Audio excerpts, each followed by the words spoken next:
با خبرهای آخرین از جهان و تاجیکستان برنامه اخباری آزادی را من مومین احمدی تقدیم میکنم. امروز 13 ایون است. نگاه به سرخط گزارش‌های برنامه. در حمله اسرائیل به ایران چند فرمانده بلندپایه نظامی و چند دانشمند فیزیک کشته شد. پیامدهای این حمله برای منطقه و جهان چه خواهد بود؟ در نتیجه سوختار یک منزل در ولایت مسکو 5 عضو خانواده یک مهاجر تاجیکستانی هلاک شدند. در حالی که سروزیر هندوستان با مسافر نجات یافته فاجعه سقوط هواپیما ملاقات کرده است، نزدیکانش در بریتانیا از آن غمگینند که سرنوشت برادر دیگرشان معلوم نیست. ما از این حادثه بسیار آزرده هستیم. سبب تنها این نیست که برادر ما آنجا بود. در هواپیما 242 کسی دیگر. اسرائیل صبح 13 ایون به چند شهر ایران از جمله تهران حمله کرد. مقامات اسرائیلی گفتند که هدف حمله پیشگیری از دستیابی ایران به سلاح هسته‌ای است. در پی این حمله ها رئیس ستاد نیروهای مسلح ایران محمد باقری، حسن سلامی فرمانده سپاه پاسداران، امیر علی حاجی زاده فرمانده نیروهای هوایی ایران و چند دانشمند فیزیک کشته شدند. مقامات ایران اعلام کردند که پاسخ سختی خواهند داد. پیش از برنامه از همکارم کیان شریفی شارح رادیو آزادی پرسیدم که از بین بردن چند فرمانده بلندپایه و حمله به چند مکان مهم ایران معنای آن را ندارد که اسرائیل در داخل این کشور دستی درازی دارد؟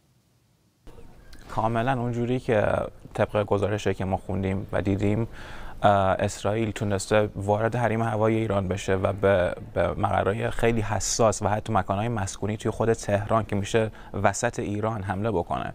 رسانه‌های اسرائیلی یه چیز جالب دیگه هم میگن اینه که اسرائیل توی ایران یه مقر پهپادی ایجاد کرده بوده که از طریق اون این حملات رو انجام داده که اگر درست باشه نشون میده که چقدر اسرائیل در عمق خاک ایران و در عمق اطلاعاتی ایران نفوذ کرده. رسانه‌های ایران از احتمال لغو شدن دور نوبتی مذاکره هسته‌ای این کشور با آمریکا خبر دادند. از کیان شریفی پرسیدم که تا کجا امکان مذاکره ایران و آمریکا در مورد برنامه هسته‌ای وجود دارد؟ این گزارشی که رسانه‌ها میدن ولی ایران به طور رسمی اینو اعلام نکرده. حالا به نظر میاد طبق اتفاقایی که افتاده احتمال اینکه دور ششم مذاکرات در عمان که قرار یکشنبه انجام بشه برگزار بشه خیلی پایین اومده. این تصمیمیه که ایران احتمالاً باید تا فردا بگیره که آیا میخواد بره به این مذاکرات یا نه.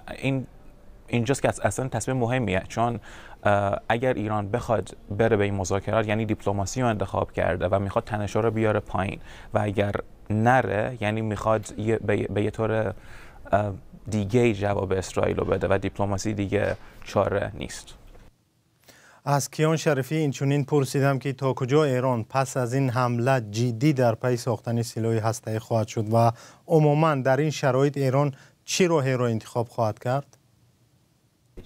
احتمالش هست. ایران قبلا هشدار داده بود که اگر اتفاق خاصی بیفته مثل همین حمله ممکن از معاهده‌ای که جلوی تولید بمب هسته‌ای میگیره خارج بشه و بعضی از کارشناسان میگن که این حمله اسرائیل شاید به ایران این موقعیت رو بده که از مشروعیت بین‌المللی برخوردار بشه که واقعاً یک بمب هسته‌ای تولید بکنه.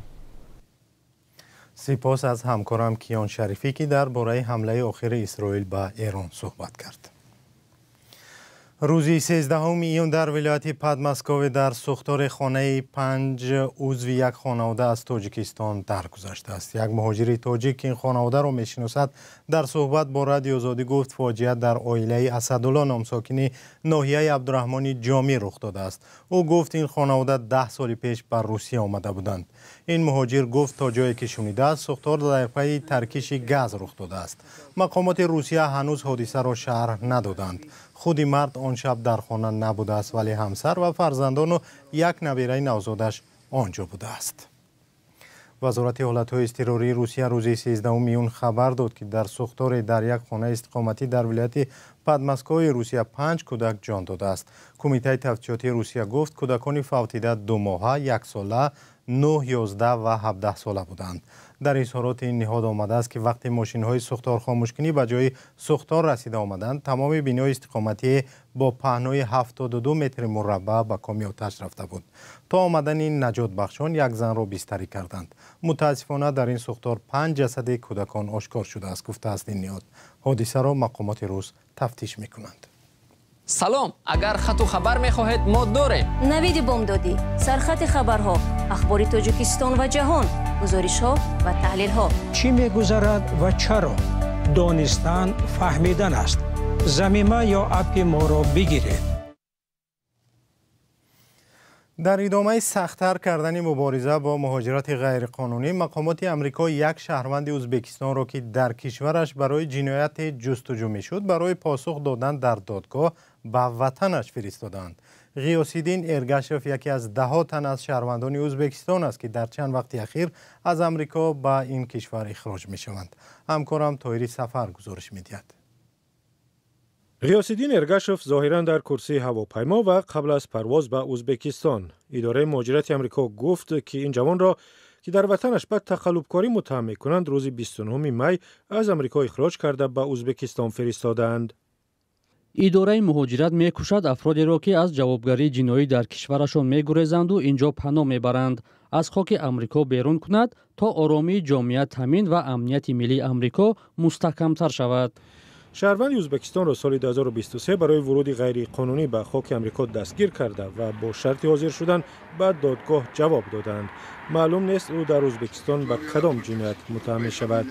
اداره مهاجرت آمریکا اولی همین ماه از بازداشت یک شهروند تاجیک تبار روسیه خبر داد که به گفته این اداره در تاجیکستان برای عضویت در سازمان تروریستی القاعده جستجو می شود. نامناسب این جوان را نگفتند و تا حال معلوم نیست که او را برای محاکمه به تاجیکستان می فرستند یا به روسیه. فیلادلفیا یکی از شهرهای آمریکاست که مهاجران به خصوص از ازبکستان و هم تاجیکستان آن را مکان اقامت انتخاب کردند. مقامات آمریکا تا کنون بیش از 130 شهروند کشورهای آسیای مرکزی را به وطنهایشان اخراج کردند. نام 149 شهروند تاجیکستان هم در فهرست آنهای هست که باید از آمریکا بیرون کرده شوند. رئیس جمهور ایالات متحده دونالد ترامپ پس از بازگشت به قدرت در ماه ژانویه سال گذشته مبارزه سختی را به ضد مهاجرت غیر قانونی به راه ماند. ماموران امنیتی در شهرهای گوناگون هزاران مهاجر را دستگیر کردند و شدت گرفتن عملیات‌ها به ضد مهاجران سبب تظاهرات به ضد دونالد ترامپ در شهرهای گوناگون آمریکا شد. یک خبرنگار در ناحیه واسه پس از چند گزارش درباره زندگی لولیان کاری خبرنگاری را کنار گذاشت و آموزگاری کودکان این قوم شده است. لولی تباران از کاری او راضی‌اند. چند سال اخیر در ناحیه واسه تلاش میکنند تا فرزندان بیشتری لولی را به تحصیل جلب کنند. همکارم محمود جان رحمتزاده درباره کار این آموزگار در مکتب ویژه برای لولی تباران گزارش تهیه کرده است که آن را اینجا با هم میبینیم. اشورالی ارگشف و همکارانش آمدن شاگردان را انتظارند. کاری خود را هر صبح با این شیوه در مکتب میانه رقم 68 ناحیه واسع آغاز میکند. پیش از کار در مکتب روزنامه‌نگار رادیوی ختلان بود. دو گزارش درباره برابر حقوقی کودکان او را به مکتب کشید. حالا با فرزندان لولی تباران درس میگوید. راستی منم در بیرون میدیدم که اینها بچه‌کارها مشغول میگفتند نخود که و وقتی می اومدم میدیدم اینجا در واقع درس میخونند. در واقع فعالیت مؤسسه خوب است. تصمیم گرفت که ادامه دهم انمون کارهایی را که در گذشته آموزگاران کردند و من نیز انمین جا را پیش برم. اشورالی ارگشف دلی کودکان و والدین این قوم را به دست آورده است. قومی که آزار و تبعیض میبینند و اکثر وقت تحقیر میشوند. اگر روزی به درس نآید شاگردانش او را میکوبند، چون در سیمایش یک حامی را میبینند. همه جشن‌های بسیار میگذراندن در مکتب، درس‌ها کشاد میگذراندن، بسیار دستگیریمون میکرد. چند جشن‌ها در رفتیم اشتراک کردیم. جا هم گرفتین؟ جا گرفته، سه جا گرفتگی هستیم. والدین خوانندگان این مکتب هم شدند که بچه‌هایشان دانش خوب میگیرند. 10 فرزند رحمان علی خلاصوف در این مکتب تحصیل میکند. او میگوید آموزگار ارگشف با آمدنش تمام شرایط را برای فرزندان لولی تباران مهیا کرد. باور که همین انسان این همین درون همه چیزایی که همین چیا هستن همین برای همه آدم شد. همین درون در چیزی همین ایکونگی آوردن، کاغذها رو آوردن، رسما رو آوردن. این آدم هم خیلی آدمایی که خودش بالا نمیگیره، کلون نمیگیره. با اینا خواندن بگو، شعر بگو، حالا هم حال نوتایی ما صنف نالوایی حال جغدان 100 تا هم شعر میخونن و پیشتر صنف 4 هم میخوندن میبرام هم میرفتن حالی صنف 4 خونه ببین. مدیر مکتب میگوید جهانبینی خبرنگاری ارگشوف کمک کرده است که لولی تباران را هرچی بیشتر به مکتب و تحصیل دلگرم کند. این ارگشوف اشورالی اصلا که جهانبینیش واسه از ژورنالیست که هست از دیگر جاها بر خودش جهاتایی که منفی مثبت به همه خوانندگان داره همه را شوق‌آور نسبت به خودش جلب کننده بود. اشورالی ارگشوف 23 سال کار به حیث خبرنگار در رادیو کار کرده است. 4 سال است روز خود را در این مکتب با شاگردان میگذراند. 2 روز در رادیو هم کار میکند. در واسه این یگانه مکتب است که در آن تنها لولی تباران درس میخوانند. 2 دهه دیگری واسه که لولی تباران به سر میبرند مکتب الهیده برای آنها نیست. مقامات میگویند بچه‌های لولی تباران با مردم تهجوی یکجا میخوانند. مهمه کمیته محو تعویض سازمان ملل از آن اظهار تأسف کرد. حکومت تاجیکستان برنامه خاصی برای بهتر کردن احوال لولی تباران و از بین بردن برنامه‌سازی آنها ندارد. امروز هواپیمای مسافربر شرکت ایر ایندیا که از شهر پوکت تایلند به دهلی نوی هندوستان حرکت میکرد و طور اضطراری به پوکت برگشت. به قول خبرگزاری ریترز بعد اعلان بمبگذاری هواپیمای خطسیر ایر ایندیا 1379 اکیپاژ تصمیم گرفت که به پوکت برگردد. ولی فعلا در هندوستان و سراسر عالم خبر اولی سقوط هواپیمای هندی در شهر احمدآباد و نجات تنها یک مسافر آن می باشد که برخی از رسانه‌ها معجزه آسا نامیدند. در این باره همکارم خرامان بقازاده معلوماتی بیشتر دارد.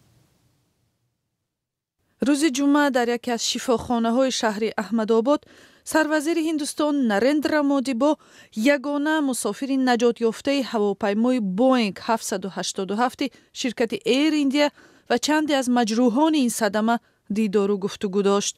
رسانه‌های محلی هندوستان نوشتند که این شخص شهروند بریتانیا رامیش ویشواش کومار است که در کرسی 11A یعنی در روبروی برآمدگاه اضطراری نشسته بود. مسافر نجات یافته به خبرگزاری‌های هندی ابراز داشته است که با آغاز پرواز صدای بلند شکست و ریخت را شنیده است. به قول ویشواش کومار برادرش در کرسی دیگری همین هواپیما نشسته بود و اون نمی‌داند که سرنوشت او چی شده است.